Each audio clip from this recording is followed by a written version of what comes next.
నాహం వసామి వైకుంఠే న యోగి హృదయే రవౌ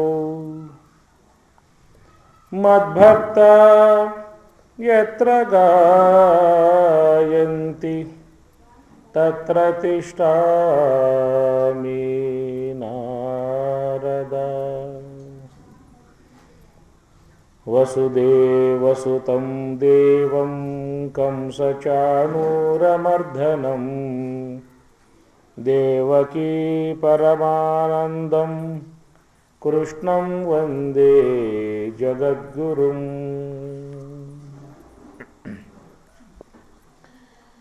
గోపవధూ పరిరంభనలోలం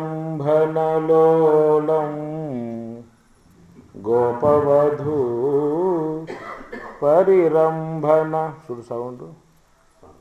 గోపవధూ పరిరంభనలోలం గోపకిశోరం అద్భుతలీలం భజరే యదునాదం మానసా భజరే యదునాదం. కపటాంగీకృత మానుషవేషం చాలు.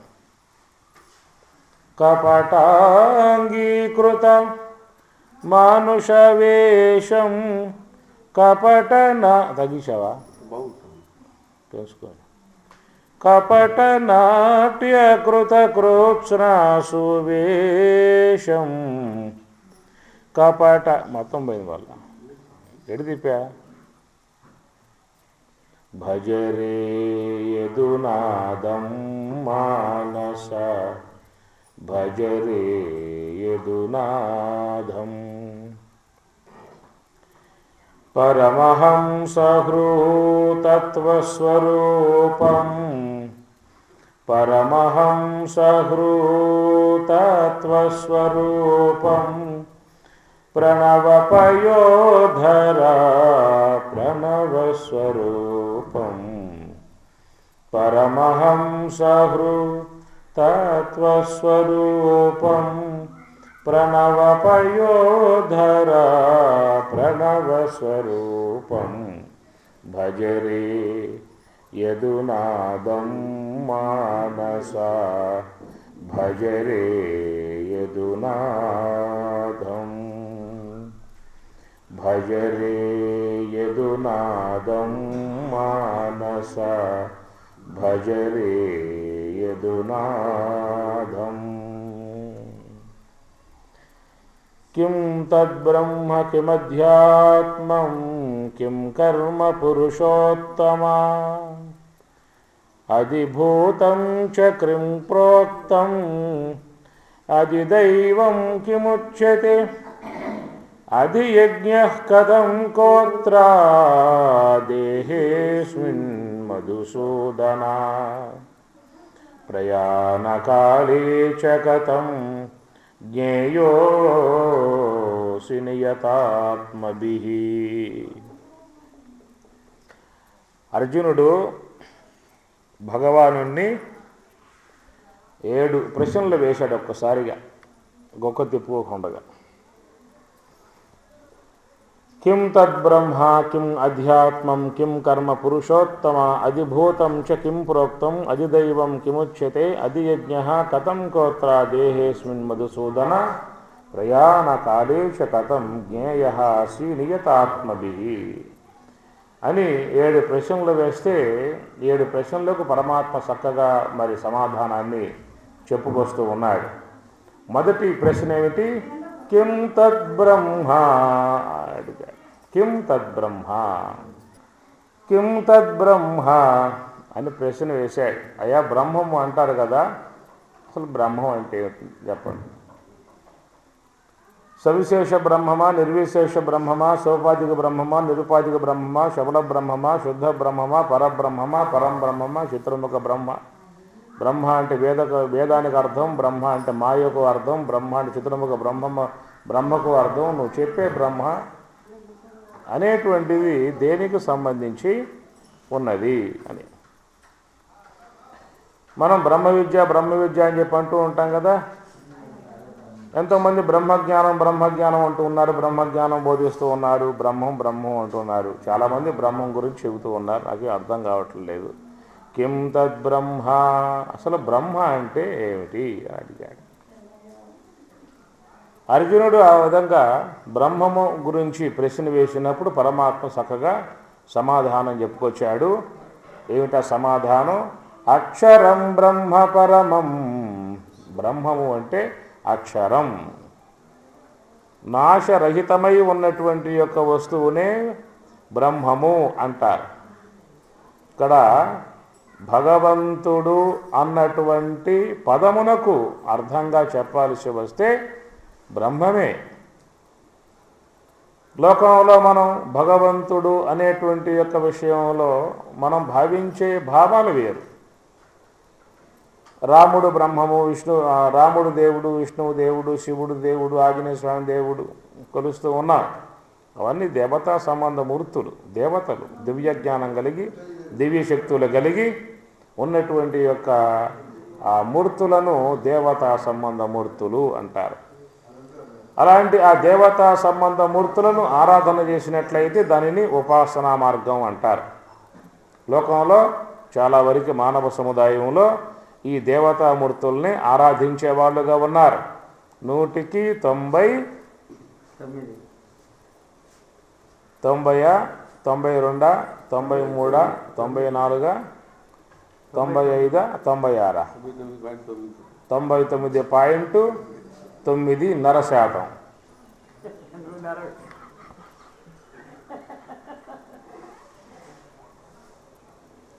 మీకు టీవీల్లో చెప్పేటువంటి ఉపన్యాసాలు కూడా ఆ దేవతా సంబంధ మూర్తుల యొక్క విషయమే బాహాటంగా చెప్పుకొస్తూ ఉంటారు. ప్రధానంగా ఈనాడు టీవీలో అమ్మవారి గురించి విశేషంగా చెప్పుకొస్తున్నారు. ఎవరబడ్డ అమ్మ అమ్మ అమ్మ అని చెప్పి అంటూ ఉన్నారు.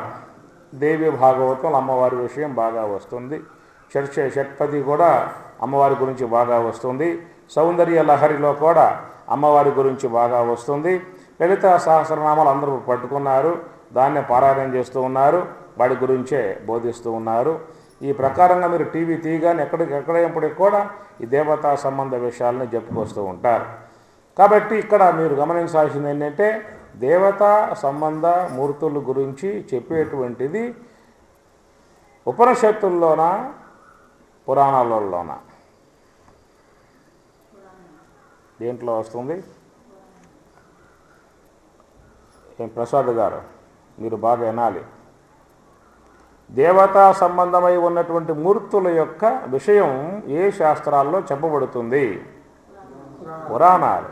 దేవీ భాగవతంలో అమ్మవారి గురించి, శివ పురాణంలో శివుని గురించి, విష్ణు పురాణంలో విష్ణువు గురించి, ఏమి ఇట్లా ఆయా దేవతా సంబంధ మూర్తులందరి యొక్క విషయమంతా మీకు పురాణములు, 18 పురాణాలు ఉన్నాయి కదా, 18 పురాణాలు, వాటిల్లో వాళ్ళ గురించి చెప్పడం జరుగుతుంది.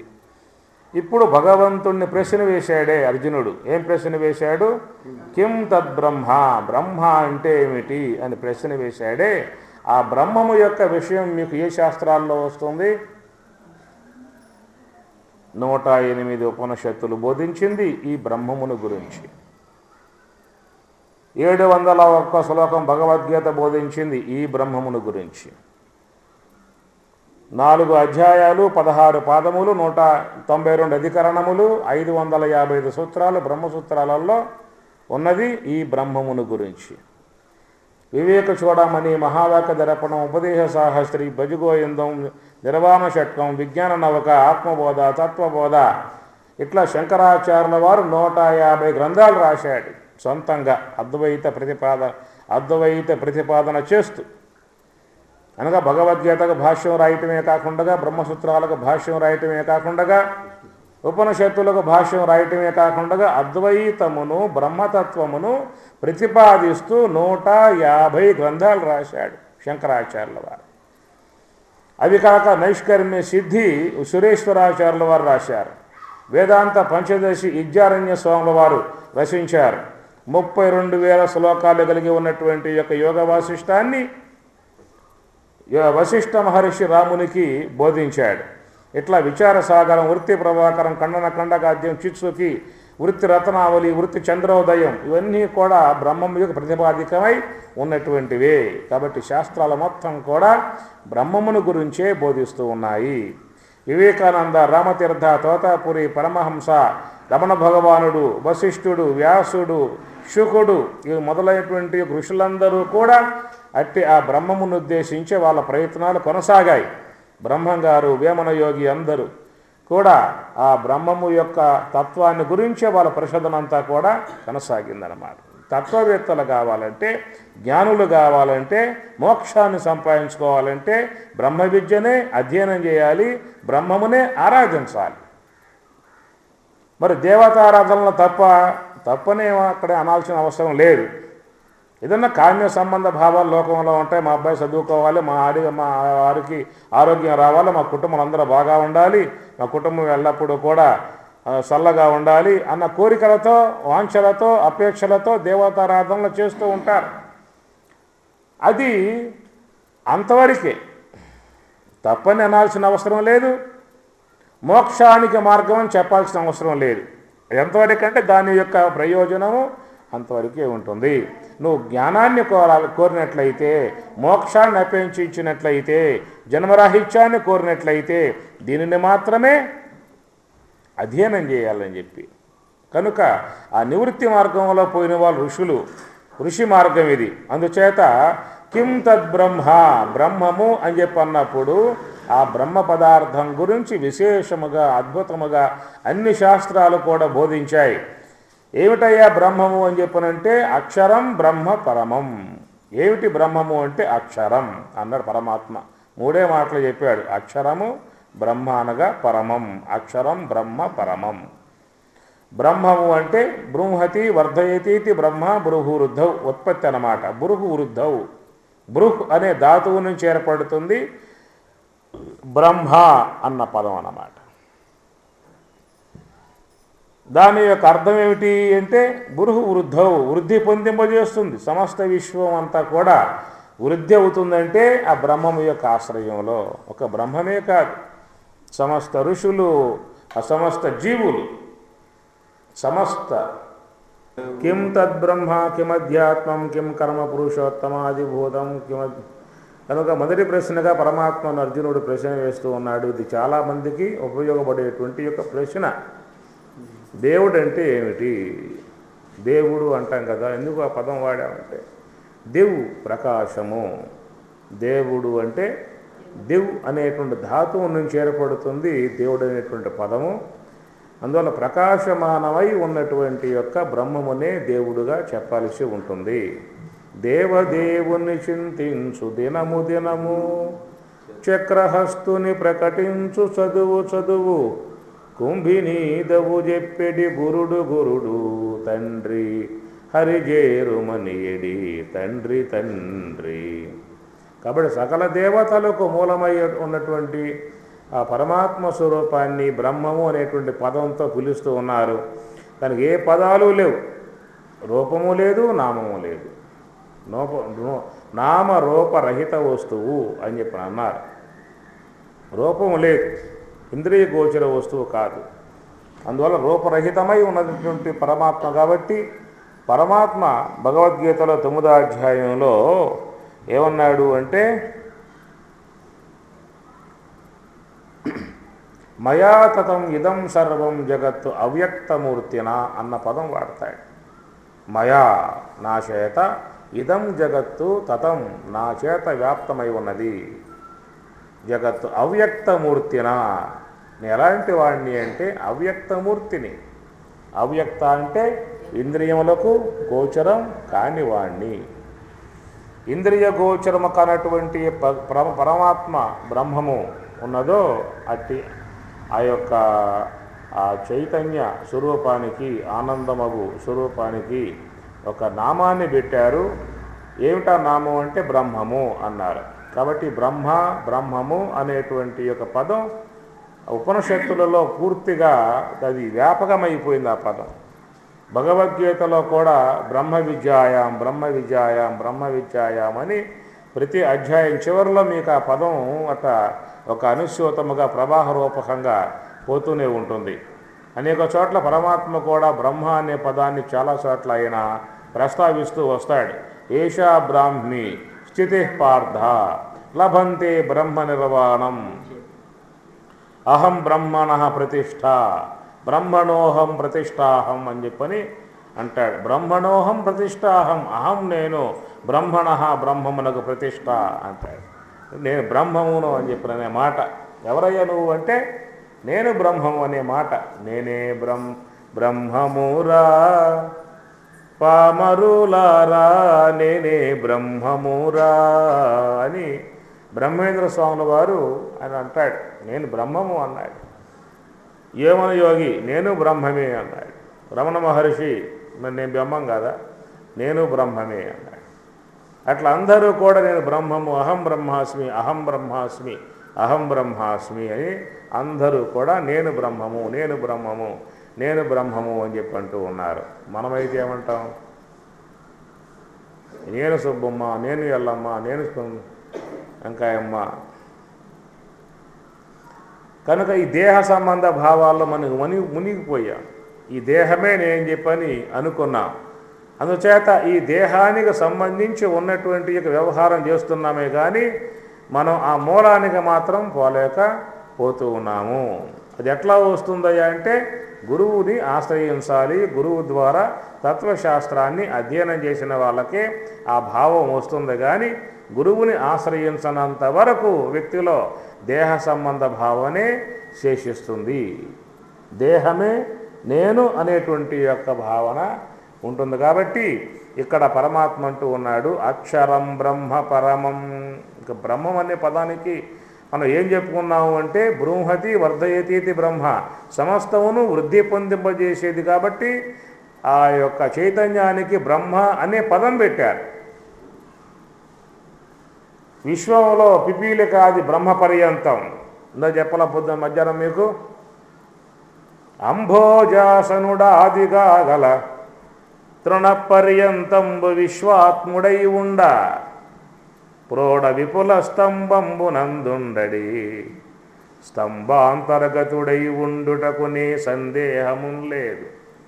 నిర్దంబత్వంబున నేడుగానబడు ప్రత్యక్ష స్వరూపంబునన్ నిర్దంబత్వంబున నేడుగానబడు ప్రత్యక్ష స్వరూపంబునన్ అంభోజాసనుడు బ్రహ్మదేవుని మొదలు గడ్డిపోస వరకు విశ్వమంతా వ్యాపకమై ఉన్నాడని బోధిస్తాడు ప్రహ్లాదుడు. అట్లాగా అంతటా వ్యాపకమై ఉండి బ్రహ్మ మొదలు పిపీలికం వరకు చీమ వరకు అన్ని జీవులను కూడా చైతన్యవంతంగా చేసి వ్యవహరింపజేస్తూ ఉంది. కాబట్టి బ్రహ్మం అన్నారన్నమాట. ఈ వ్యవహార శక్తి దేని ద్వారా వచ్చింది? బ్రహ్మ చైతన్యం ద్వారా వచ్చింది. మాట్లాడుతున్నామంటే ఆ శక్తి బ్రహ్మముది, చూస్తున్నామంటే ఆ శక్తి బ్రహ్మముది, వింటున్నామంటే ఆ శక్తి బ్రహ్మముది అనే మాట మీకు కేనోపనిషత్తులో చెప్పుకొస్తాడు. యక్షుషా న పశ్యతి ఏన చక్షుంషి పశ్యతి తదేవ బ్రహ్మత్వం విద్ధి అన్నాడు. ఏ చక్షురేంద్రియం చూడలేదో, చూడగలిగే సామర్థ్యం కలిగి ఉన్నదో, అలాంటి చూడగలిగేటువంటి యొక్క సామర్థ్యాన్ని దేని ద్వారా అది పొందిందో దానికి ఆధారమై ఉన్నటువంటి యొక్క వస్తువుని బ్రహ్మముగా త్వం నీవు విద్ధి తెలుసుకునుము. యత్ ప్రాణేన న ప్రాణితి ఏన ప్రాణం ప్రణీయతే తదేవ బ్రహ్మత్వం విద్ధి నేదం విదిదం ఉపాసతే. యత్ ప్రాణేన న ప్రాణితి, ఏ ప్రాణమైతే స్వయంగా సంచారయోగ్యం చేయలేదో, దేని యొక్క ఆశ్రయం కలిగే ప్రాణం కూడా సంచారం చేస్తూ ఉన్నదో, ఆ ప్రాణానికి కూడా మహాప్రాణమై ఉన్నటువంటి యొక్క వస్తువునే త్వం బ్రహ్మ విద్ధి, త్వం నీవు బ్రహ్మముగా విద్ధి తెలుసుకునుము. నేదం యదిదం ఉపాసతే అంటే. కాబట్టి ఇక్కడ ఉపనిషత్తులన్నీ కూడా ఆ యొక్క పరమాత్మ స్వరూపాన్ని బ్రహ్మము అని కొనియాడుతూ ఉన్నాయి. ఎందుకు ఆ పదం వాడారు అని చెప్పనంటే విశ్వంలో పిపీలికాది బ్రహ్మ పర్యంతం వరకు అన్ని దేహాలలో వ్యాపకమై ఉన్నది. అన్ని శరీరాలు, ఇంద్రియాలు, మనస్సు అన్నీ కూడా ఆ చైతన్యం యొక్క ఆశ్రయం కలిగి చైతన్యాన్ని తీసుకుని అవి సంచారం చేస్తూ ఉన్నాయి. కాబట్టి జడములకు కదిలేటువంటి యొక్క సామర్థ్యాన్ని ఇచ్చింది కనుక దాన్ని బ్రహ్మము అన్నారు. అక్షరం బ్రహ్మపరమం. ఈ బ్రహ్మం గురించి చెప్పాలంటే చాలా గొప్ప అంశాలు దీంట్లో ఉంటాయి. అయితే కొంచెం ముందుకు వెళ్దాం, అక్కడ కూర్చోకుండా. అక్షరం, ఇంకో పదం పరమాత్మ వాడాడు. దానికి అక్షరం నాశరగతమై ఉన్నది కాబట్టి అక్షరం అన్నాడు. నక్షరతీతి అక్షరం చర సంరక్షణే. నక్షరతి అది నశించదు, క్షర సంరక్షణే నశించే వాటిని కాపాడుతుందన్నమాట. విశ్వములన్నీ కూడా నశ్వరం కలిగి ఉన్నటువంటియే. ఏతద్వైదక్షరం గారికి ఓతశ్చ ప్రోతశ్చ అంటాడు యాజ్ఞవల్కి బృహదారణ్యకోపనిషత్తులో గార్గేయితో. ఏ గారికి ఓతశ్చ ప్రోతశ్చ ఏతద్వైదక్షరం గారికి. ఏతత్ ఈ అక్షరమే ఓతశ్చ ప్రోతశ్చ విశ్వమంతా కూడా వ్యాపకమై ఉన్నటువంటి యొక్క వస్తువు.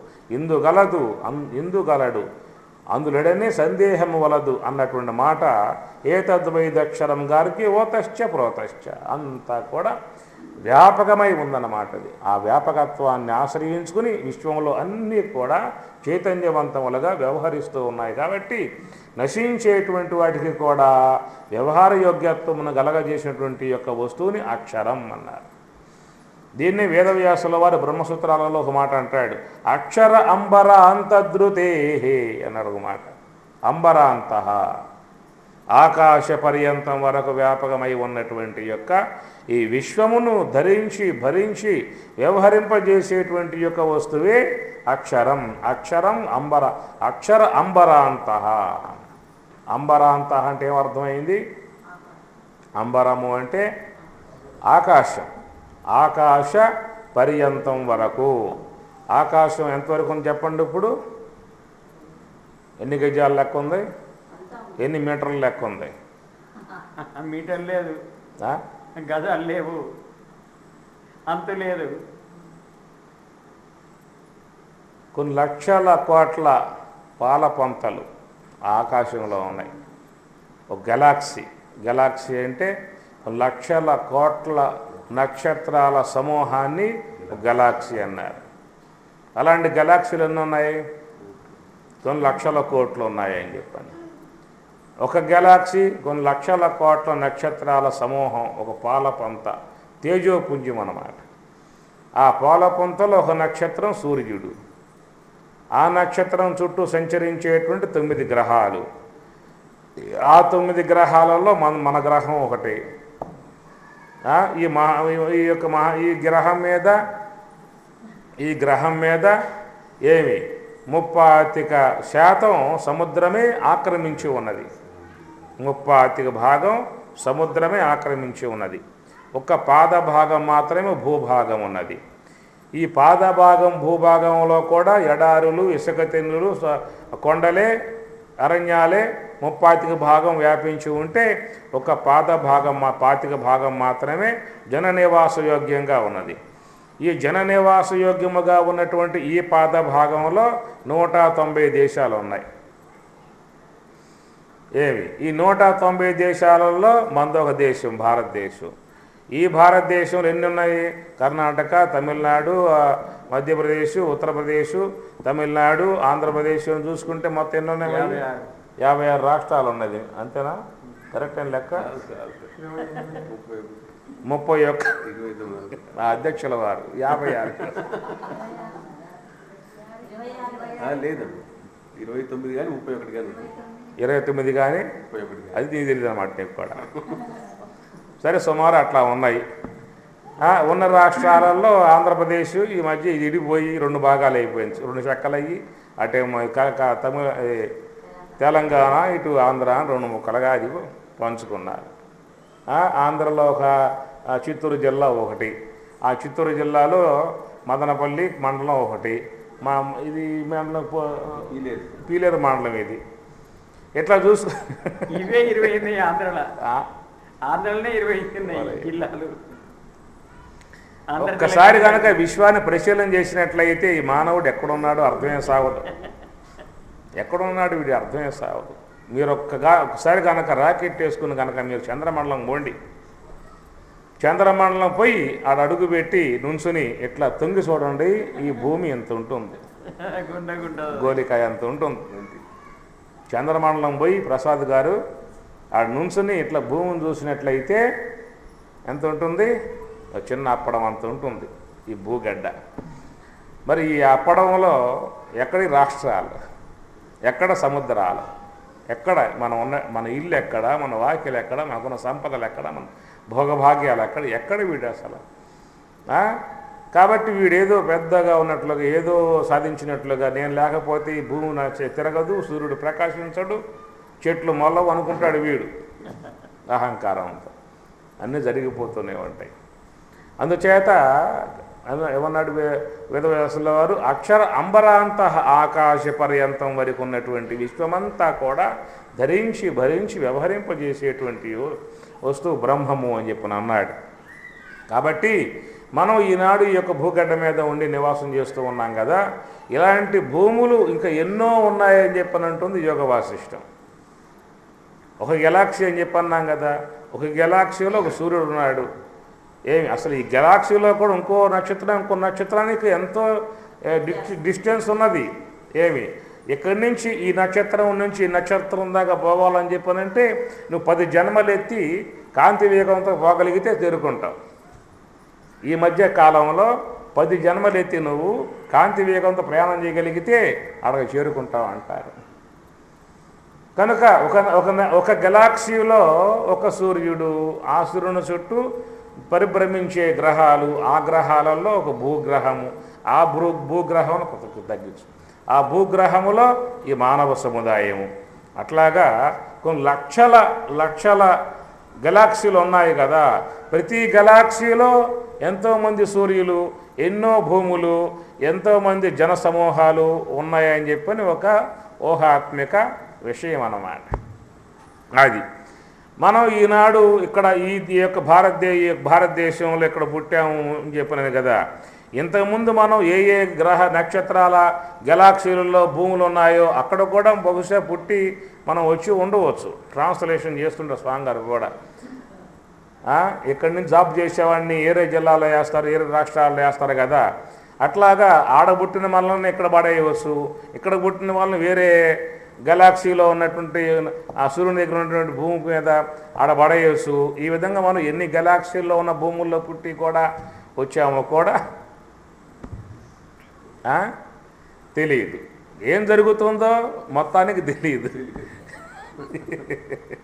తెలిసినట్లుగా అనిపిస్తుంది కానీ వాస్తవికంగా చూస్తే ఏం తెలుస్తుందో మనకేమీ తెలియదు.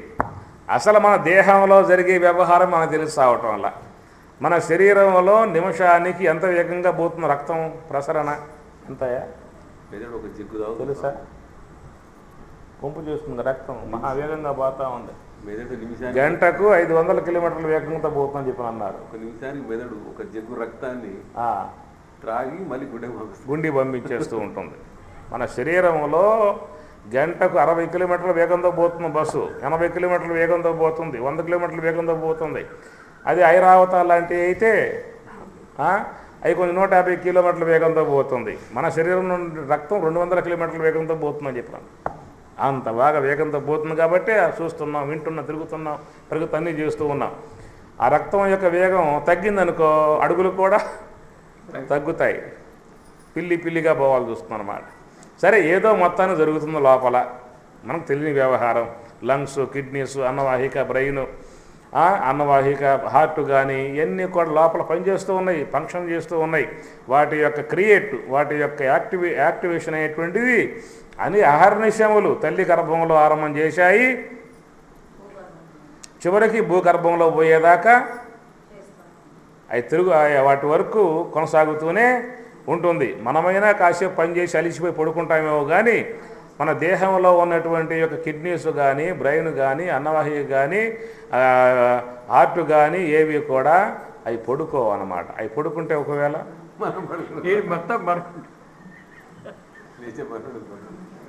మరి అంత విధానంగా అవి విశ్రాంతి లేకుండా అహర్నిశములు పనిచేస్తున్నాయి లోపల అని చెప్పనంటే ఆ విధంగా చేసేటువంటి యొక్క ఆ ప్రక్రియ ఏది పెట్టింది ఎవడు? మనమే ఆర్డర్ ఇచ్చామా? లంగ్స్ గారు నువ్వు ఆడాలి, హార్ట్ గారు నువ్వు పని చేయాలి, కిడ్నీస్ గారు నువ్వు పని చేస్తూ ఉండాలి, లివర్ గారు నువ్వు పని చేస్తూ ఉండాలి, అన్నవాహి గారు నువ్వు పని చేస్తూ ఉండాలి. మన జీవితం పని చేస్తూ ఉన్నాయా? లేదు. మహాత్మా గాంధీ వద్దకు కూడా వచ్చాడు. అయ్యా మహాత్మా గాంధీ నమస్కారం అని చెప్పి అన్నాడు. ఏమిరా అని చెప్పి అడిగితే, స్వామి నేను దరిద్రంతో బాధపడుతూ ఉన్నాను, మీకు ఎంతోమంది గొప్ప గొప్ప కోటీశ్వరులు, లక్షాధికారులు, కోటీశ్వరులు మీ శిష్యులై ఉన్నారు, ఏదో కాస్త ఎవడొక ఒక మాట చెబితే చాలు నువ్వు, నా దరిద్రం పోతుందయ్యా అన్నాడు. ఏం చెప్పాలరా? 1 కోటి రూపాయలు.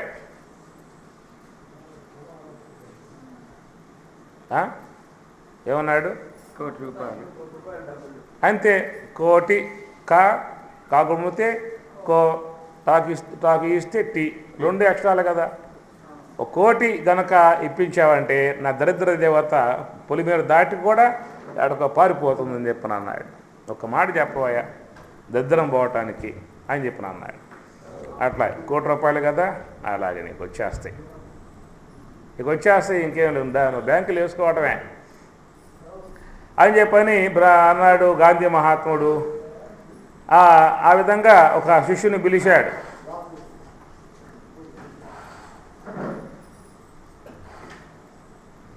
అయిందా? మీ చెప్పు.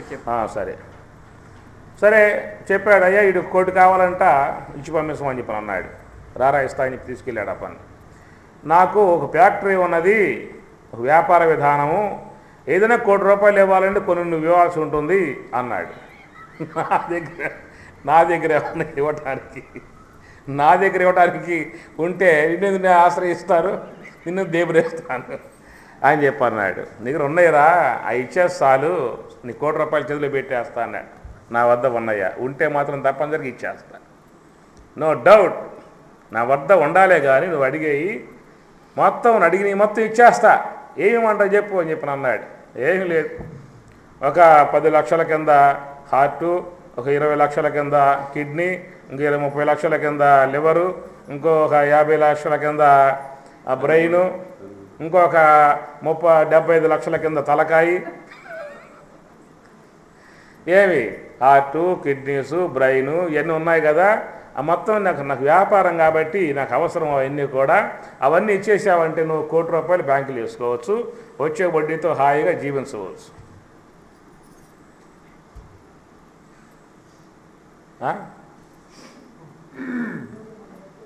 ఏమి 1 కోటి రూపాయలు ఇచ్చేస్తా, చక్కగా బ్యాంకులు వేసుకో, వచ్చే వడ్డీతో హాయిగా జీవించు. ఉండే అవకాశం ఉందా? ఎంత ఇలువ గల వస్తువులు అవి. ఇక్కడ ఎంతోమంది పోతూ ఉన్నారు, లివర్లు కొనుక్కుంటున్నారు, హార్ట్లు కొనుక్కుంటూ ఉన్నారు, కిడ్నీస్ కొనుక్కుంటూ ఉన్నారు, అమ్మట్లా కొనుక్కోట్లా. ఎంత ఎలివేషన్ వాటికి, ఎలగట్టే అవకాశం ఉందా? బ్రెయిన్ దానికి ఎలగడతా? ఇంత అమూల్యమై ఉన్నటువంటి యొక్క దేహం నీకు పరమాత్మ ఇచ్చాడు. ఆ దేహం ద్వారా మన సకల జ్ఞానాన్ని మనం పొందాల్సి ఉంటుంది. మన శరీరంలో మనకేమున్నాయో మనకేమి తెలియకుండా ఉన్నది. అందువల్ల విశ్వంలో ఎంతో విజ్ఞానం ఉన్నది. అంత విజ్ఞానం మనం గ్రహించే అవకాశం మనకేమి లేదు.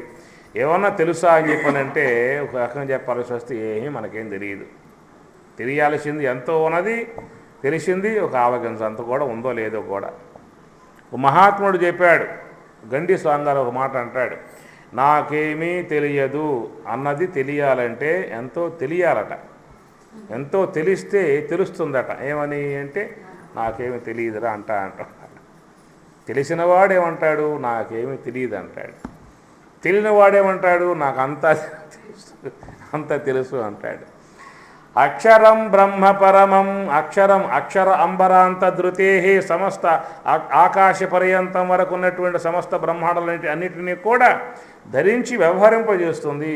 ఈ శిలాపక ఆధారం పిల్లర్స్కి ఆధారం పునాదికి ఆధారం భూమికి ఆధారం ఏమిటి? ఇక్కడ భూమి కింద ఏముంది?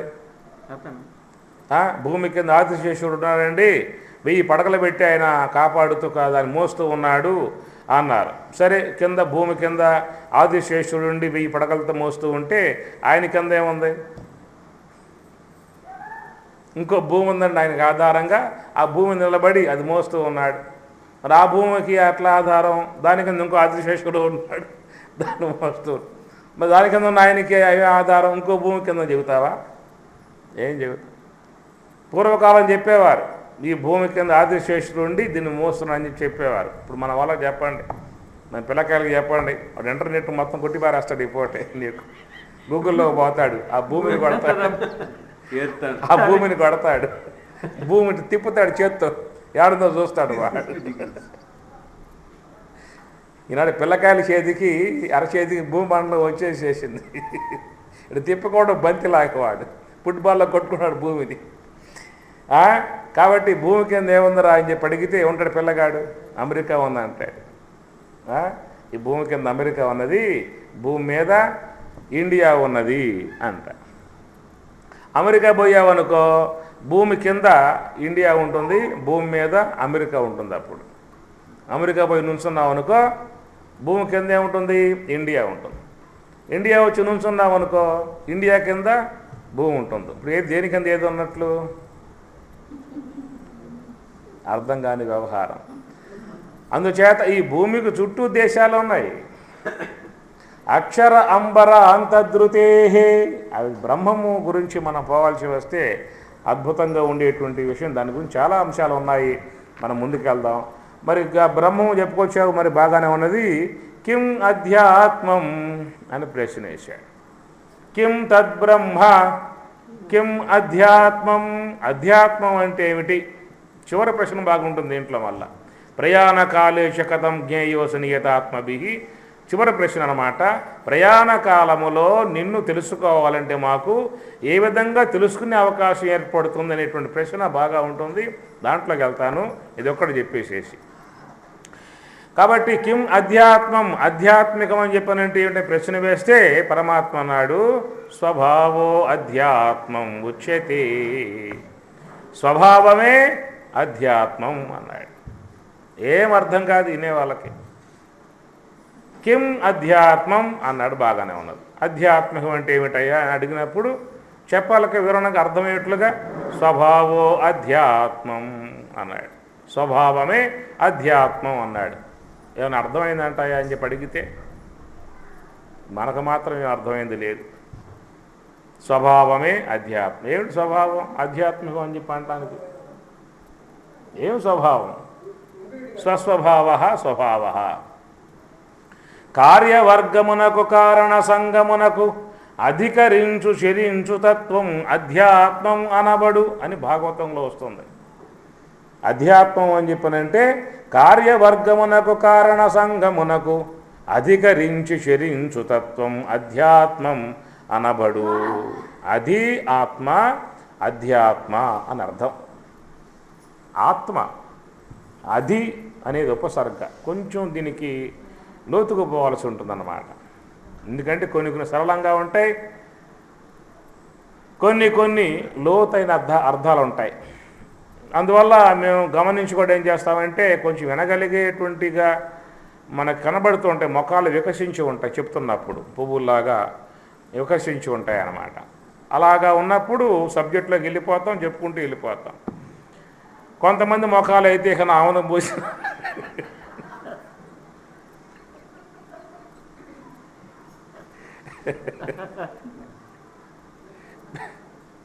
పేల మొఖం వేసుకొని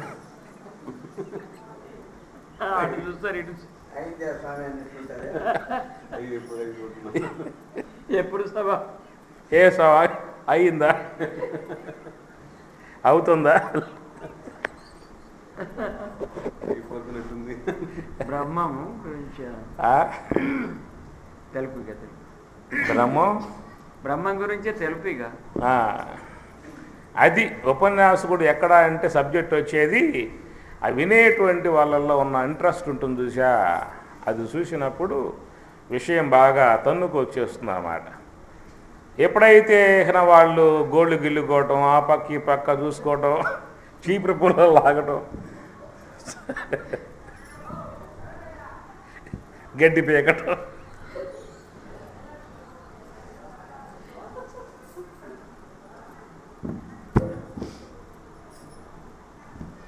జీవన అలాంటి వాతావరణం వచ్చిందనుకో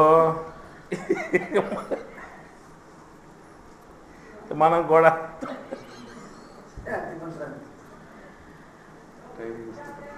తప్పుకోవటమే. అమ్మ నమస్కారం, ఓం శాంతి శాంతి.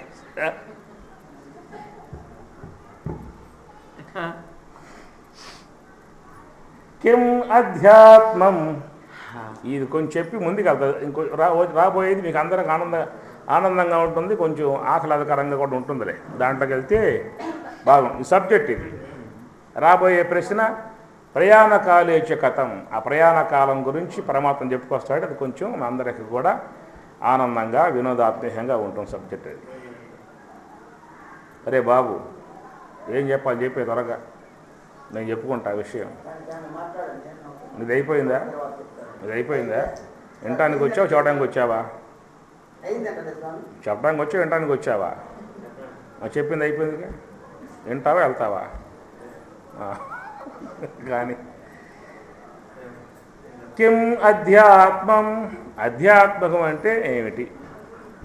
స్వభావో అధ్యాత్మం ఉచ్యతే. ఇవన్నీ కూడా గురువు ద్వారా వినందే తెలియబడేటువంటి కావు. స్వభావము అంటే ఒక్కొక్క దాంట్లో ఒక్కొక్క స్వభావం ఉంటుంది. అది వాడి స్వభావం రా, ఇవి ఎంతైనా చెప్పి వాడు మారడు. వాడి గుణం అది వాడి స్వభావం. అట్లా ఒక్కొక్క పదార్థంలో ఉండే యొక్కటువంటి ఒక స్వాభావికత ఉంటుందన్నమాట. పృథివీలో కఠినత్వం దాని యొక్క స్వభావం, జలంలో ద్రవత్వం దాని యొక్క స్వభావం, అగ్నిలో ఉష్ణత్వం దాని యొక్క స్వభావం, వాయువులో చలనత్వం దాని యొక్క స్వభావం. ఇట్లా విశ్వంలో అన్నిటిలో వాటి స్వభావాలు ఉంటాయి. అట్లా పరమాత్మ యొక్క స్వాభావిక విధానం ఏంటని చెప్పనంటే సచ్చిదానందత్వము. సత్తు, చిత్తు, వ్యాపకత్వం, ఆనందత్వములు ఆ పరమాత్మలో ఉన్నటువంటి స్వాభావికమైనటువంటి యొక్క స్వరూపత లక్షణాలు అయిపోయేటువంటివి కావు. అది బ్రహ్మము యొక్క స్వభావ అధ్యాత్మం ఉచ్యతే. అధి ఆత్మ అధ్యాత్మ అంటారు. అధి అనేది ఉపసర్గ. అధి అనే ఉపసర్గకు 4 ఉన్నాయి ఉపసర్గలు. ఎవరయ్యా అక్కడ?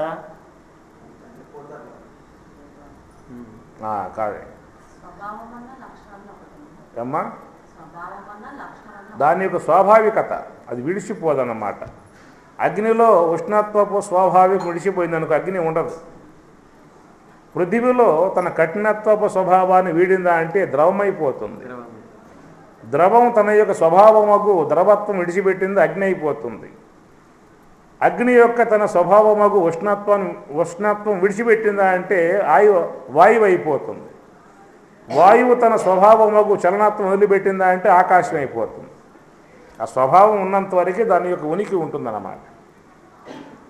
అట్లా బ్రహ్మమునందున్న స్వభావం ఏంటి, ఆత్మలో ఉన్న స్వభావం అని చెప్పనంటే సచ్చిదానందత్వములు, వ్యాపకత్వము, ఆనందత్వము, ప్రకాశత్వము, చైతన్యము, ఇవన్నీ కూడా బ్రహ్మం యొక్క స్వాభావిక లక్షణములు అన్నమాట. స్వభావో అధ్యాత్మం, అధి ఆత్మ. అధి అంటే ఉపసర్గది. అధి అనే ఉపసర్గకి 4 ఉన్నాయి ఉపసర్గలు. ప్రాక్కు, ఉపరి, అధికృత్య, ఆధిక్యం అన్నట్టు 4 ఉన్నాయి ఉపసర్గలు. అధి అన్న ఒక్కదానికి 4 ఉంటాయి ఉపసర్గలు. ప్రాక్కు, అధికృత్య, ఆధిక్యం, ఉపరి. ప్రాక్కు, ఉపరి. ప్రాక్ అంటే పూర్వం. ఈ సమస్త విశ్వమంతా ఏర్పడక పూర్వమే ఆ బ్రహ్మం ఉన్నది, ఆత్మ ఉన్నది. సదేవ సౌమ్య ఇదం అగ్ర ఆసీత్. సత్తు ఏవా బ్రహ్మము ఉన్నది. ఇదం అగ్ర ఆసీత్. ఈ విశ్వం ఏర్పడక ముందే ఉన్నటువంటి యొక్క వస్తువు బ్రహ్మము కాబట్టి ప్రాక్ పూర్వమే ఉన్నది. ఉపరి అంటే పైన, అన్నింటికంటే అధిక శాతం కలిగి అనగా అన్నింటినీ మీరి ఉండేది కాబట్టి ఉపరి అన్నాడు. పై భాగము అన్నింటికంటే పైన ఉంటుంది. పైన అని చెప్పనంటే అన్నింటినీ మీరన్నమాట. అయితే సూక్ష్మాతి సూక్ష్మమై ఉన్నటువంటి యొక్క వస్తువు ఆత్మ కాబట్టి ఉపరి అన్నాడు. అధికృత్య ఆధిక్యము, అధికృత్య అధికరించి ఉంటుంది, ఆధిక్యము అన్నిటినీ కూడా శాసిస్తుంది. ఈ విధంగా ఉన్నటువంటి లక్షణాలతో ఉండేటువంటి యొక్క వస్తువు కాబట్టి అది ఆత్మ అధ్యాత్మం అని చెప్పి అన్నారు. కిం తద్బ్రహ్మ కిం అధ్యాత్మం కిం కర్మ పురుషోత్తమ. ఇది కూడా మంచి పాయింటే. కిం కర్మ, ఏమిటి కర్మ అంటే ఏమిటి అని చెప్పి అడిగాడు. భూతభావ ఉద్భవకర విసర్గ కర్మ ఉచ్యతే. ఇది కూడా చాలా మంచి పాయింట్ అన్నమాట. సరే, చివరి పాయింట్కి పోదాం. చివరిలో ఏమన్నాడు అంటే ప్రయాణకాలే చగతం జ్ఞేయోసి నియతాత్మభి. అయా, ప్రయాణ కాలం ఒకటి ఉన్నది, మిగతా విషయాలు చెప్పుకొచ్చారు, బాగానే ఉన్నది.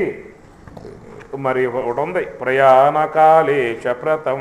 ప్రయాణ కాలము ప్రతి ఒక్కరికి కూడా లోకములో ఈ ప్రయాణ కాలం అనేది కన్ఫర్మ్ టికెట్. ఈ ఆర్ఎస్సి కాదు, వెయిటింగ్ కాదు, కన్ఫర్మ్ అన్నమాట. సందేహమా? కన్ఫర్మ్ టికెట్ అన్నమాట. పరమాత్మది కన్ఫర్మ్ టికెట్. అది మనం గనక రైల్వే స్టేషన్కి పోయి టికెట్ తీసుకుని కన్ఫర్మ్ చేసుకుంటే ఆ సమయానికి మనం పోయి స్టేషన్కి బండి ఎక్కాలి. ధర్మం, లోకంలో ఉన్న ధర్మం. కానీ ఈ యొక్క టికెట్ విషయంలో మాత్రం బండ్లు మన దగ్గరికే వస్తాయి అన్నమాట. నువ్వు ఎక్కడ ఉంటే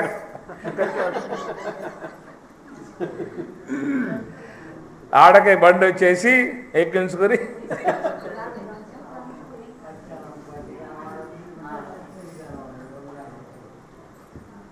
సందేహమా, డౌటా?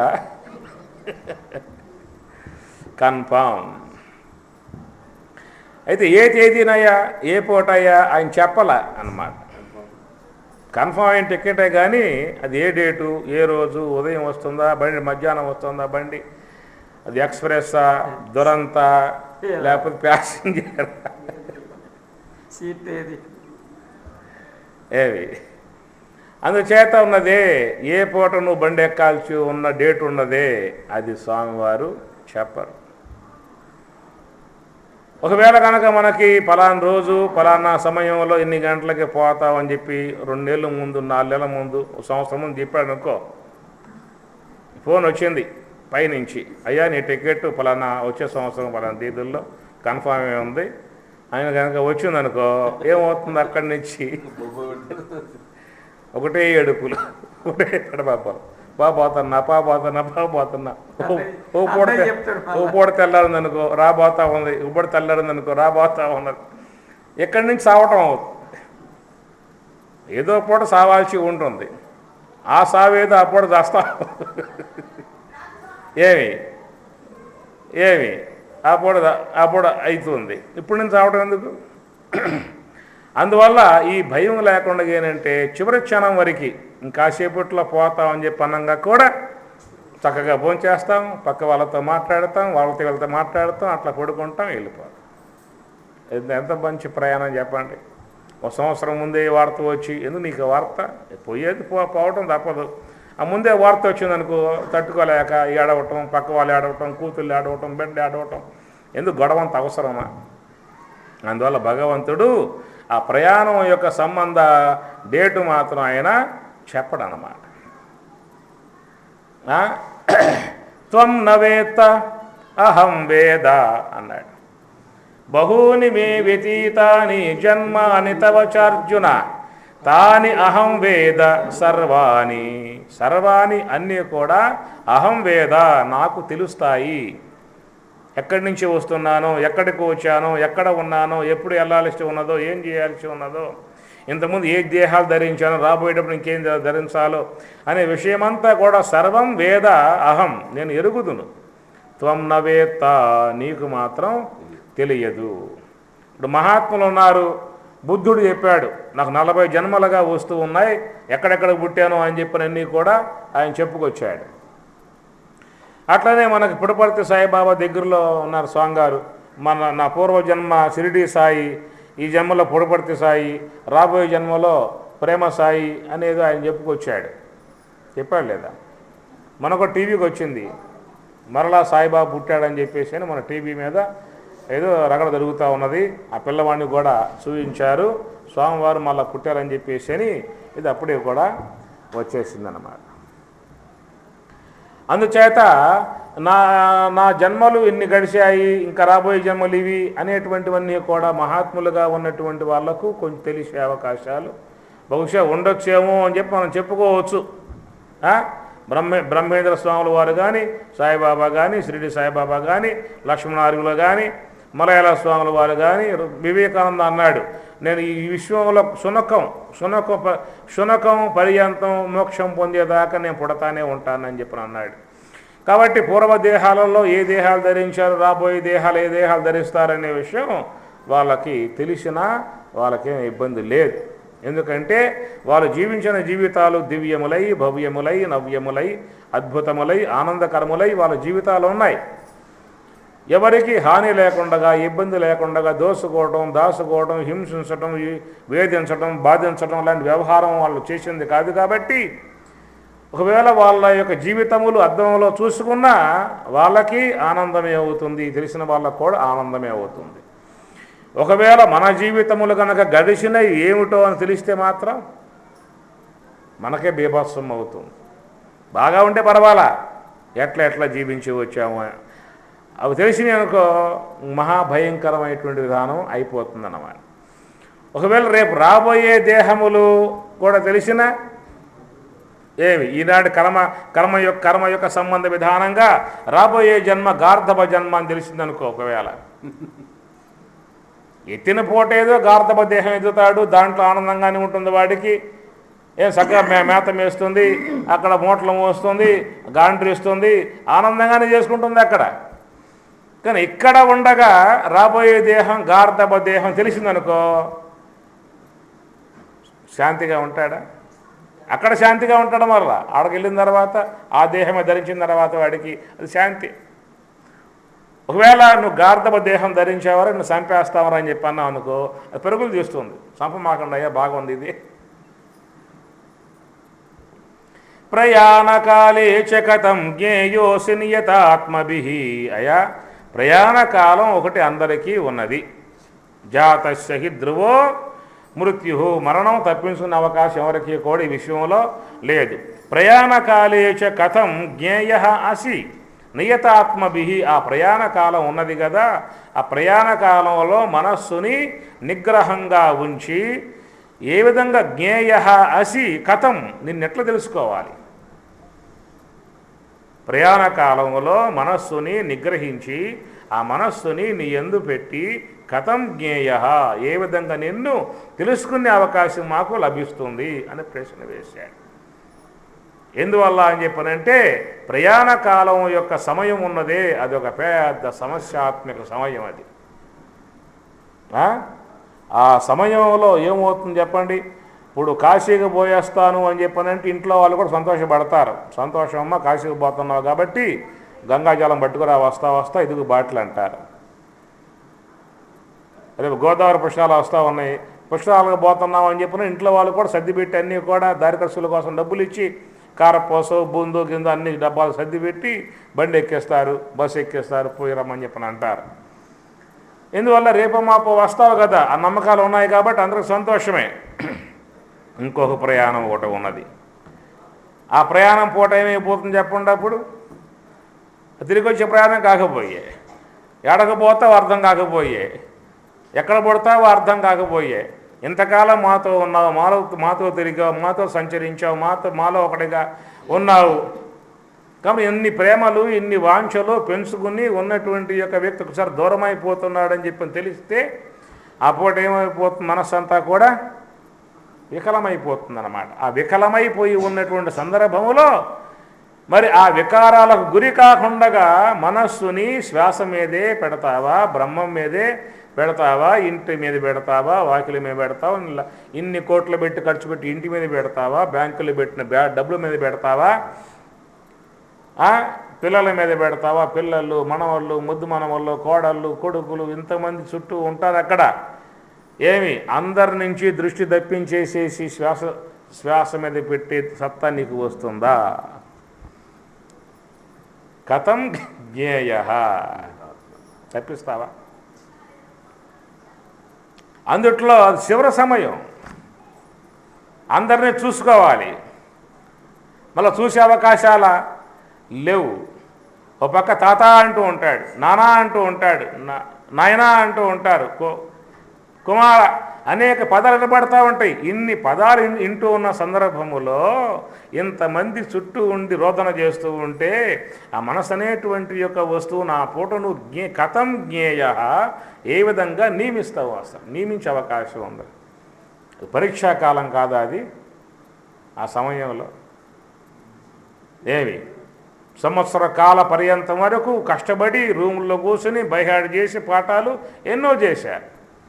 చివరి సమయంలో వాడికి టైం అయిపోయింది, గడికాడ నుంచి పెట్టారు ఆ పన్ను వాడిని. మీరు చూస్తలే టీవీలో, బస్సులు అందల మధ్యలో ట్రాఫిక్ జామ్ అయిపోయింది, చెప్పిన సమయం దాటిపోవచ్చింది, గబగ పరుగున వచ్చాడు, నిమిషం ఆలస్యంగా వచ్చాడు, గేట్ వేసేసారు.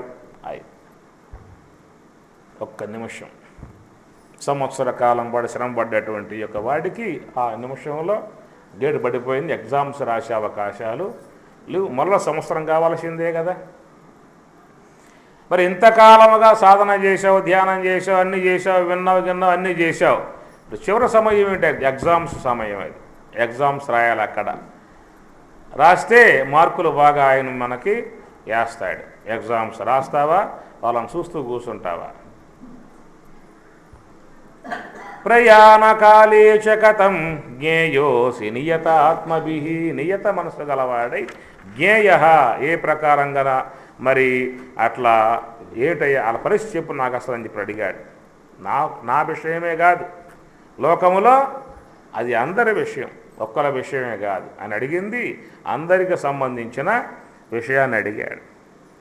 అంతకాలే చ మామేవ స్మరన్ముక్త్వా కలేబరం యః ప్రయాతి జందేహం సయాతి పరమాం గతిం. అంతకాలే చ మామేవ అన్నాడు. ఈ యొక్క శ్లోకాలలో మీకు ఒక సామాన్య అర్థము, సామ్య అర్థము, మన యొక్క జీవనంలో జరిగే అర్థం ఒకటి వస్తుంది. రెండవది అంతరార్థ సంబంధమై, పారమార్థిక సంబంధమై ఉన్న అర్థం కూడా మీకు దీంట్లో స్ఫురిస్తుందన్నమాట.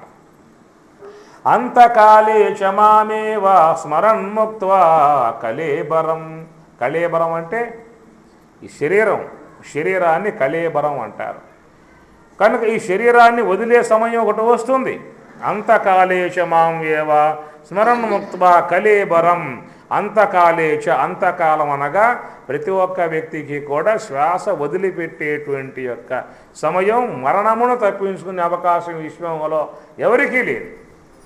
రాముడు దేహం ధరించాడు, కొన్ని వేల ఏండ్లు జీవించి రాజ్యాన్ని పరిపాలన చేశాడు. ఆయన సరియనదిలో దేహాన్ని సాలించి, అట్లా లోకంలో ఎవరైనా కానీ కాక పార్థివ దేహాన్ని, పృథివీ సంబంధ పార్థివ దేహాన్ని, మట్టి దేహాన్ని పొందారా అని చెప్పనంటే ఆ మట్టి దేహం పృథివీ మాతకి అప్పచెప్పి వెళ్ళిపోవాల్సిందే. పట్టుకుపోతా అని చెప్పనంటే ఈ పృథివీ మాత ఒప్పుకోదు. బ్రహ్మతో ఒప్పందం చేసుకున్నది.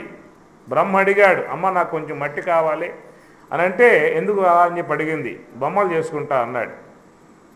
మనిషిని బ్రహ్మయ్య మట్టితో చేసెనయ్య, ఆడించుచున్నాడు బొమ్మలాగా, నిజం తెలిసికి మెలగాలి అన్నాడు కదా. పాట వస్తుంది, ఎప్పుడో విన్నా. మనిషిని బ్రహ్మయ్య మట్టితో చేసెనయ్యా. ఏ అవస్థ! అదంతా ఓపెన్ దిక్కనే. మనిషిని బ్రహ్మయ్య మట్టితో చేసెనయ్యా. ఏమయ్యా చేసేవాడివి ఏదో బంగారంతో చేయొచ్చుగా, హిరణ్య గర్భుడు కదా, మట్టితోనే చేయాలా?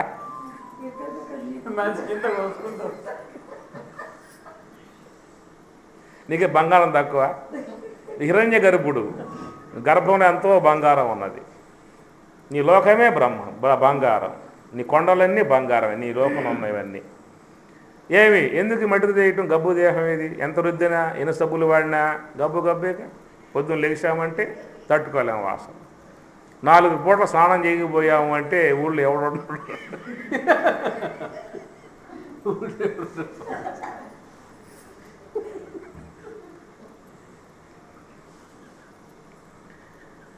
అని ఈ విధంగా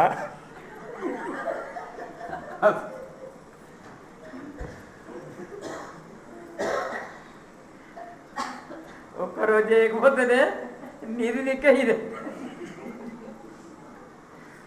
వాడు తపస్సు చేస్తున్నాడు, తపస్సులో కూర్చున్నాడు, తపస్సు చేశాడు. బ్రహ్మ ప్రత్యక్షం అయ్యాడు. ఏమిరా తపస్సు చేసావని చెప్పి అడిగాడు. ఏమయ్యా, ఏమిటి గబ్బు దేహం, మట్టి దేహం, ఇంకేం దొరకలేదు మెటీరియల్. ఎన్ని మెటీరియల్ లేవు లోకంలో, నీకు మట్టే దొరికిందా? బంగారంతో చేస్తే నీ సొమ్మేం పోయింది అసలు అన్నాడు. అసలు నీ విషయం ఏంటి చెప్పరా అని చెప్పి అన్నాడు. నాకు ఈ మట్టి దేహం వద్దు, తోలు దేహం వద్దు, బంగారపు దేహాన్ని ఇవ్వగలిగి తీయమన్నాడు. నా దేహం అంతా బంగారమయంగా ఉండాలి. సమస్యలు వస్తాయి అన్నాడు. ఏ సమస్యను ఎదుర్కొంటా, నీకెందుకు ఆ సమస్య గురించి ఆలోచన?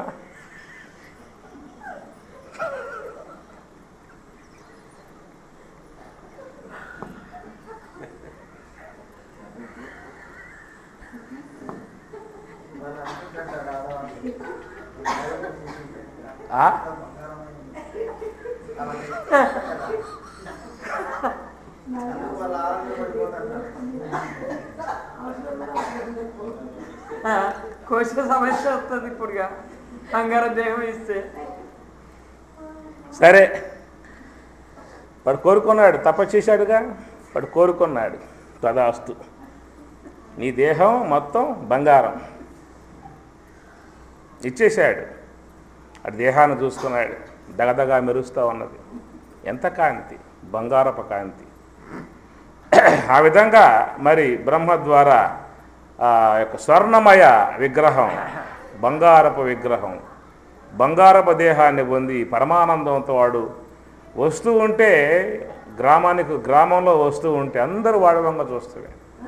ఎంత బంగారం, ఎంత బంగారం, 70 కేజీల బంగారం ఇప్పుడు వాడి దగ్గర ఉంది.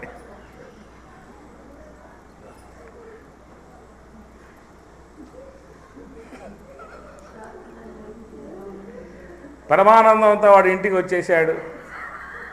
భార్య ఆనందపడిపోయిందన్నమాట. అమ్మగారికి పరమానందం అయిపోయింది. దృష్టిగా స్నానం చేసుకున్నాడు, భోజనం చేసుకున్నాడు, పడుకున్నాడు. పొద్దున్నే చూస్తే చేయలేదు. అంతకాలే చ మామేవా స్మరన్ ముక్త్వా కళేబరం. అంతకాలే చ మామేవా, అంతకాలం అనేటువంటిది ప్రతి ఒక్క ప్రాణికి కూడా సిద్ధమై ఉన్నటువంటి ఒక ప్రయాణం.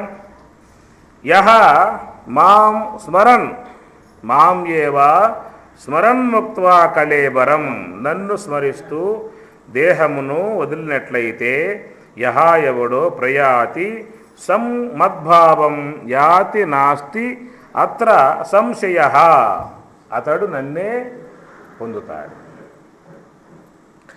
అయితే ఆ స్మరణ అంతకాలేచ, స్వామి బాగా ఉంది మార్గము, పరమాత్మ కూడా చెప్పాడు. అంతకాలంలో చేయమన్నాడు కానీ ఇప్పుడు చేయమన్నాడా? ఎందుకు ఇప్పుడు నుంచి చేసుకోవడం అవసరంగా అని చెప్పింది ఏమిటి? అంతకాలంలో చేయమన్నాడు కాబట్టి అంతకాలంలో చేసుకుంటాను.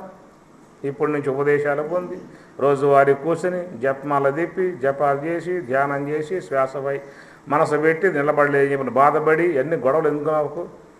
అంతకాలంలో చెప్పినాడు కాబట్టి అంతకాలంలోనే చేసుకుంటాను.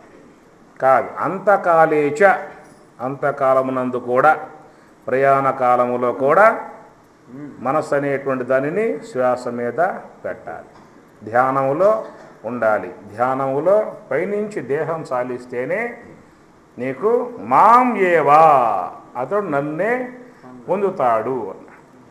జడభరితుడు సమస్త భోగాలు భోగించాడు, విషయాలు భోగించాడు, సమస్త రాజ్యాన్ని శీలించాడు. ఆ రాజ్యం యందు అపేక్ష తొలగిపోయి, భోగాల మీద అపేక్ష తొలగిపోయి, కొడుకుకి పట్టం కట్టి అరణ్యానికి వచ్చి చిన్న కుటీరం వేసుకుని తపస్సు చేసుకుంటూ ఉన్నాడు. ఒక పూట నదీ స్నానార్థి పోతూ ఉండగా దారిలో ఒక లేడీ ప్రసవించి చనిపోయింది తల్లి. చిన్న కోన అక్కడ పడి ఉంటే దాని మీద జాలి కలిగింది, జాలి కలిగింది, దయ కలిగింది. జాలి ఉండటం మంచిదే, దయ ఉండటం మంచిదే. ఆ దయతో జాలితో పట్టుకొచ్చి పెంచడం ఆరంభం చేశాడు. అది కాస్త ఆ జాలి దయ ముదిరేమైంది, మోహం అయిపోయింది. అది లేకపోతే దిగులు, అరణ్యం ఎతికేవాడు, పట్టుకొచ్చేవాడు, ఆశ్రమంలో పెట్టేవాడు, పచ్చిక బయళ్ళు తినిపించేవాడు. ఇట్లాగా దాని ఏందో ఒక మోహభావాన్ని పెంచేసుకున్నాడు. ఏమి ధ్యానం చేస్తూ ఉంటాడు, ఈపికి బాగా రాసుకుంటూ ఉంటుంది, అది ఒక ఆనందం. ఏదైనా పూజ చేసుకుంటూ ఉంటాడు, ఆ పూలు తింటూ ఉంటుంది, అది పరమానందం. ఎందువల్ల? మోహం కదా. మోహం కల ఆ ప్రాణి ఏం చేసినా కూడా సంతోషంగానే ఉంటుందన్నమాట. ఇప్పుడు మీ అబ్బాయి ఉన్నాడు, మీ మనవడు ఉన్నాడు. మనవడు అంటే వడ్డీ, కొడుకు అసలు, మనవడు వడ్డీ అన్నమాట. వాడు నువ్వు ధ్యానం చేస్తూ ఉన్నావు, ఆ మనవడు పారాడుతూ వచ్చి నీ ఒళ్ళో కూర్చున్నాడు. నీకు ఎట్లా ఉంటుంది అప్పుడు? నా మనవడు, నా వంశాంకురం, నా వంశరత్నం, పరమానందంగా ఉంటుంది. ధ్యానంలో ఉన్నా వాడు కూర్చుంటే అది ఒక ఆనందం అన్నమాట. ఒకవేళ వాడు ఏదో పోసాడు, చల్లగా ఉందన్నమాట. చల్లగా ఉన్నా కూడా అది పరమానందం అన్నమాట.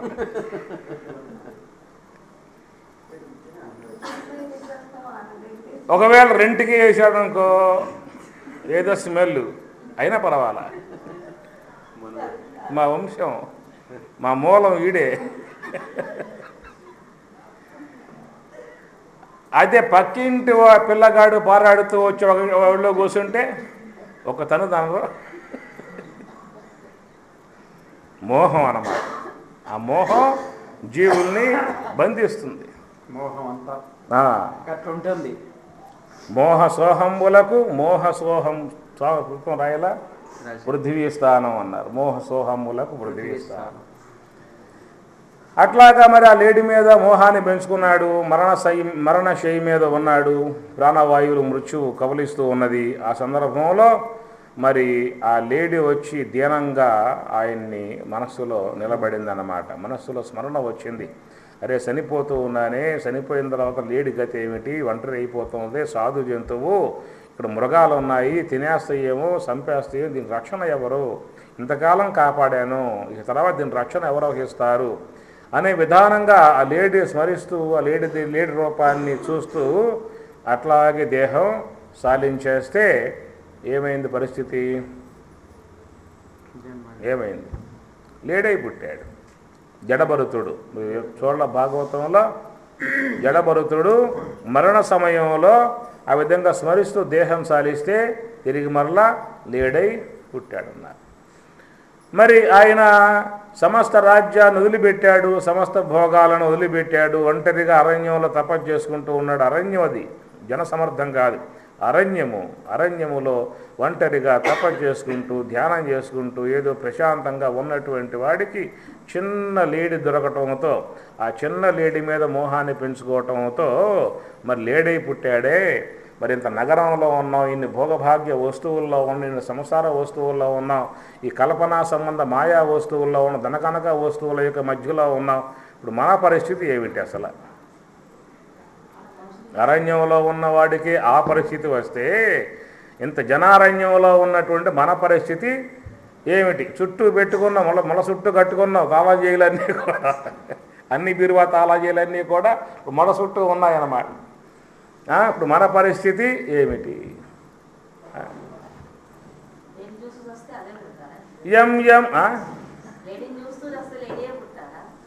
లేడీ చూస్తూ పుడితే ఆ మోహం అక్కడ వేయింది, మనస్సు అనేది అక్కడ ఇదైపోయింది. అందువల్ల ఆ సంస్కారం మనసులోకి వచ్చింది. మనసు లోపల లేడీ యొక్క నామాన్ని స్మరిస్తూ లేడీ రూపాన్ని చూస్తూ దేహం వదిలిపెడితే లేడై పుట్టాడు. యం వాపి స్మరన్ భావం త్యజతి అంతే కలేబరం తం ఏవ ఏతి కౌంతేయ సదా తద్భావ భావితః.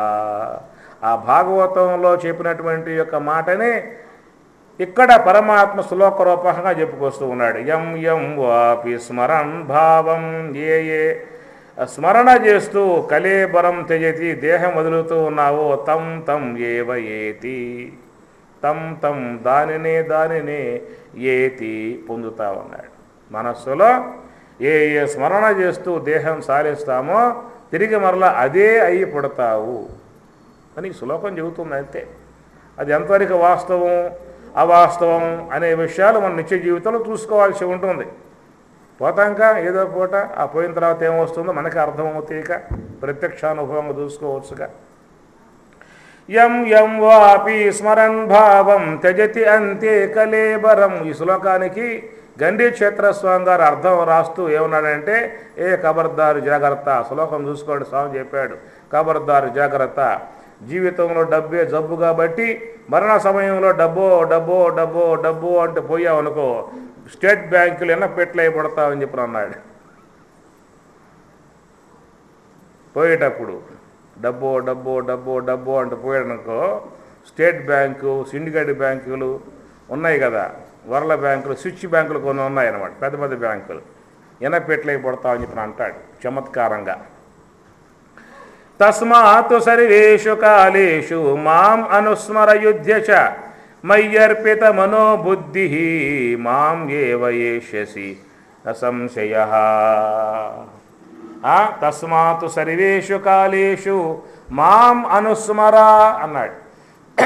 ఈ మాట మీకు గీత 8వ అధ్యాయంలో 2 చోట్ల వస్తాయన్నమాట. ఇక్కడేమన్నాడు, తస్మాత్ సర్వేషు కాలేషు మాం అనుస్మర అన్నాడు ఇక్కడ. ఇదే మాట 8వ అధ్యాయం చివరిలో వస్తుంది, తస్మాత్ సర్వేషు కాలేషు యోగయుక్తో భవార్జున అన్నాడు. యోగి వికమ్ అంటాడు ఈ అధ్యాయం చివరిలో. నైతే శృతి పార్థజానన్ యోగి ముహ్యతి కశ్చన తస్మాత్ సర్వేషు కాలేషు యోగయుక్తో భవార్జున. ఇది జప సంబంధం, స్మరణ. తస్మాత్ సర్వేషు కాలేషు మాం అనుస్మర. స్మర అంటే స్మరించటం, జపించటం. ఇది జప సంబంధ విధానము. అక్కడ చెప్పింది చివరిలో తస్మాత్ సర్వేషు కాలేషు యోగయుక్తో భవార్జున. అది యోగ సంబంధ విషయం, ఇది జప సంబంధ విషయం అన్నమాట. అయితే ఈ జపం అనేటువంటి విధానం ఏమిటి అంటే, గురువు ఒక మంత్రాన్ని ఇస్తాడు. లక్ష్మయ్య గారు ఉన్నారు, అన్నయ్య తీర్థ స్వామి గారు ఉన్నారు. వాళ్ళు ఏం చేస్తారంటే ఒక మంత్రాన్ని చెబుతారు. మీకు ఉపదేశం చేశారు కదా, ఏం చెప్పారు? ఓం నమ శివాయ అన్నది చెప్తారు. లక్ష్మయ్య గారు కూడా అదే చెప్తారు. శ్వాసపై శ్వాసను గమనించే విధానం ధ్యాన ప్రక్రియ. జప సంబంధ విధముగా ఓం నమ శివాయ అనే మంత్రం. చూడు అక్కడ ఎవరక్కడ అక్కడ ధ్యానం అని చెప్పన్నప్పుడు మనస్సుని శ్వాసతో గమనించడం, దీన్ని ధ్యానం అంటారు. ధ్యానం నిర్విషయం మనః, మనస్సులో ఏ సంకల్పము లేకుండా ఉంచటం ధ్యానము యొక్క విధానము. చిత్తజం జప ధ్యానముత్తమం అన్నాడు రమణ భగవానుల వారు. ఉత్తమస్తవాత్ ఉచ్యమందత చిత్తజం జప ధ్యానముత్తమం. ఉత్తమస్తవాత్ ఉచ్యమందత. కొంతమంది ఆ పెదములు ఆడిస్తూ పైన వినబడేట్లుగా అంటారు, ఓం నమ శివాయ, ఓం నమ శివాయ, ఓం నమో నారాయణాయ అని చెప్పని ఆ పైకి వినబడేట్లుగా అంటూ ఉంటారు. ఉచ్చ అన్నాడు. మందత. కొంతమంది ఏం చేస్తారు, మందంగా లోపలే ఆ మంత్రాన్ని అనుకోవటం లాంటిది చేస్తూ ఉంటారు. ఉచ్యమందత చిత్తజం జప. ఆ చిత్తములో మనసులో చేసేటువంటి జపం అన్నాడు. చిత్తజం జప ధ్యానముత్తమం. ఈ చిత్తంలో చేసే జపం కంటే ధ్యానం ఉత్తమం అన్నాడు.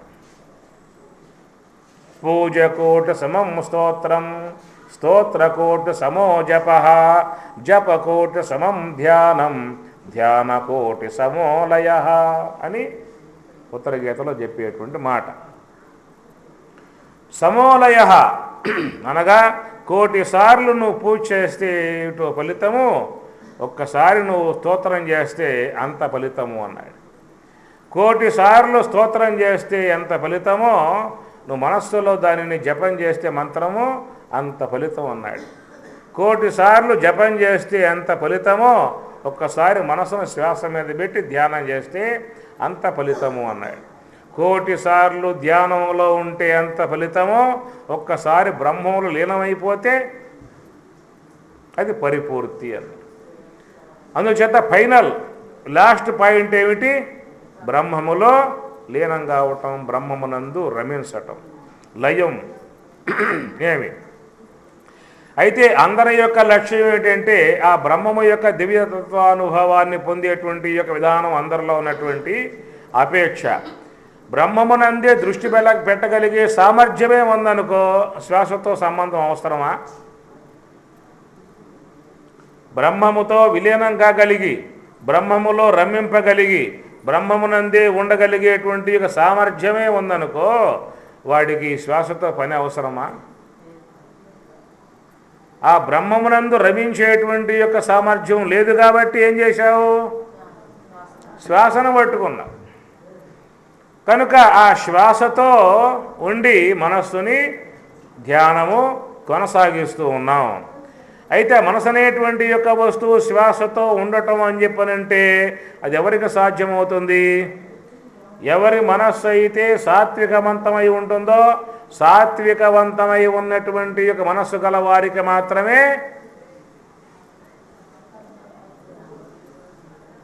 ఆ మనస్సుని శ్వాసతో ఉంచగలిగే సామర్థ్యం ఏర్పడుతుంది. మరి లోకములో ఉన్నటువంటి యొక్క వ్యక్తిత్వములు అందరూ ఒకే తత్వం కలిగి ఉన్నారా? ఒకే స్వభావం కలిగి ఉన్నారా? ఒకే సంస్కారం కలిగి ఉన్నారా? ఎట్లా ఉన్నారు? భిన్న భిన్న వ్యక్తిత్వములు, భిన్న భిన్న సంస్కారములు.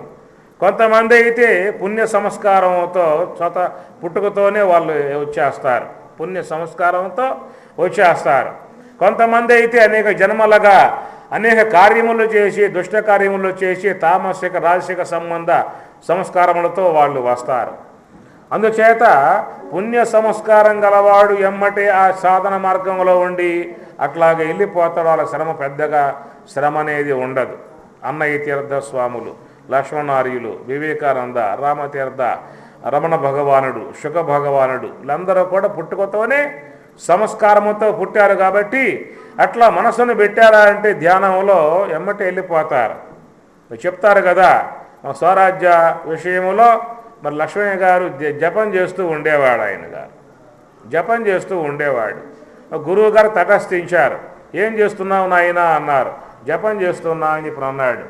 కదిలించే విధానంగా పెట్టి నువ్వు కదలకుండా ఉండాలంటే ఎట్లా సాధ్యం అవుతుంది? అందువల్ల ఆ మనసు అనేటువంటి యొక్క వస్తువుని హంసతో పెట్టి కూర్చో అని చెప్పి అన్నాడు. ఆ విధంగా చెప్పగానే కళ్ళు మూసుకుని ధ్యానంలోకి వెళ్ళిపోయాడు. ఎంతోసేపు అయ్యింది. కళ్ళెరు చూస్తే ఆ చెప్పినటువంటి యొక్క స్వామి మళ్ళీ ఆయనకి కనపడలా. అందువల్ల ఆయన ఒక పదం పెట్టుకున్నాడు. ఏం పెట్టాడు ఆ పదము? లోక గురువు అని పదం కూడా పెట్టుకున్నాడు. ఎవరో మహాత్ముడు నాకు ఈ విధంగా చెప్పాడు ఆ సాధనతో. కాబట్టి ఆ విధంగా ఆయన గురువుగా ఆయన భావిస్తాడన్నమాట. కాబట్టి మరి ఆ మనస్సు అనేటువంటి యొక్క వస్తువుని ధ్యానంలో పెట్టడము అని చెప్పనంటే ఎవరి మనస్సు అయితే సాత్వికంతో, శుద్ధ సాత్వికంతో పుణ్య సంస్కారం కలిగి ఉంటుందో ఆ పుణ్య సంస్కారం కలిగి ఉన్న మనస్సు గలవారికి పెద్ద శ్రమ అంటూ ఏం అవసరం అలా.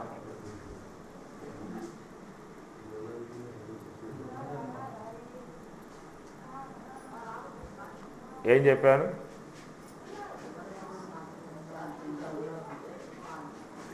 మనసు అనేటువంటి యొక్క వస్తువుని హంసతో ధ్యానములో పెట్టేటువంటి విధానం దాని రమణ భగవాన్లు కూడా ఏం చెప్పాడని చెప్పానంటే జాలపక్షివత్తు రోధ సాధనం అన్నాడు. జాలపక్షివత్తు రోధ సాధనం అని ఆయన మాటలు ఆయన చెప్పుకొస్తూ ఉంటాడు. ఆ ప్రాణవాయువులను గమనిస్తే, బంధిస్తే ఏ విధంగా పక్షి వలలో చిక్కుకుంటుందో అట్లా ఈ మనసు అనేది కూడా ఆ హంసతో పాటే ఉంటుంది అని చెప్పని అంటాడు.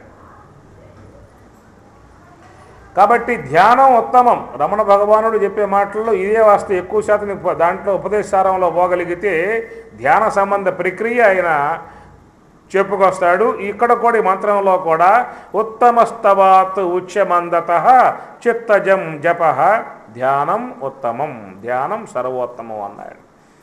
పతంజలి భగవానుడు కూడా యమ నియమ ఆసన ప్రాణాయామ 4 చెప్పాడు బాహ్యాంగాలు. ప్రత్యాహార ధారణ ధ్యాన సమాధి, ధ్యానము సమాధి అంటాడు. ధ్యానం ద్వారానే సమాధి అంటాడు. భగవద్గీత 13వ అధ్యాయంలో పరమాత్మ అంటాడు ధ్యానేన ఆత్మని పశ్యంతి. 13వ అధ్యాయం ధ్యానము ద్వారానే ఆత్మని తన స్వరూపాన్ని పశ్యంతి చూస్తున్నాడు.